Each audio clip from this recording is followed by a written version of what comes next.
What about Duke, Kelly?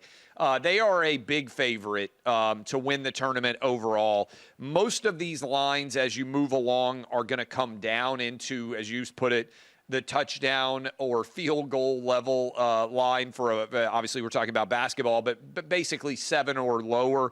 Duke has flirted again as being a double-digit favorite. They really blew out Baylor after getting maybe challenged for the first 15 minutes or so of that game, and then it turned into a laugher. Is there any value in betting Duke to cover these big numbers? Do you have faith in Arizona being able to make a game of it?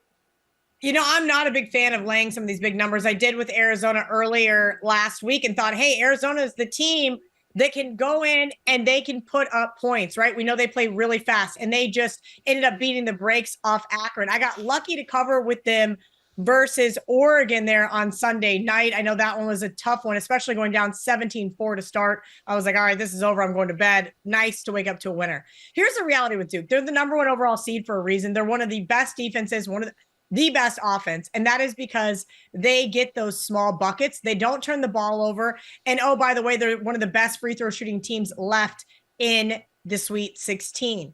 Here's the kind of reality of how you're going to beat Duke. I'd be watching all 3 games where they lost this year. Kentucky on a neutral, Kansas on a neutral, and of course, Clemson on at Clemson, not on a neutral there. That Clemson game still sticks out to me because what was Clemson able to do? They were able to shut down Duke defensively. Here's the real reality with this Duke team.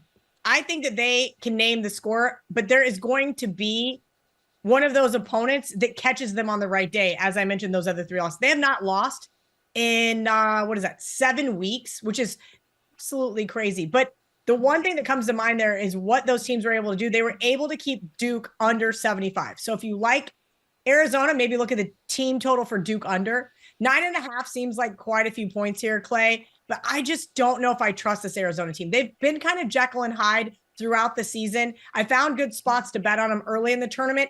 I'm just sure now this one just seems a little tough, right? Okay, they end up getting the 2 straight covers, but remember when they matched up against another 1 seed in the Big 12 tournament in Houston, guess what happened? They ended up faltering late. They did not cover that one. I think Houston was laying 7.5. I think if you like Arizona, look for them early here. Look for them in the first half. But I think if you like Duke or you have a futures bet on Duke, you just let it ride at this point.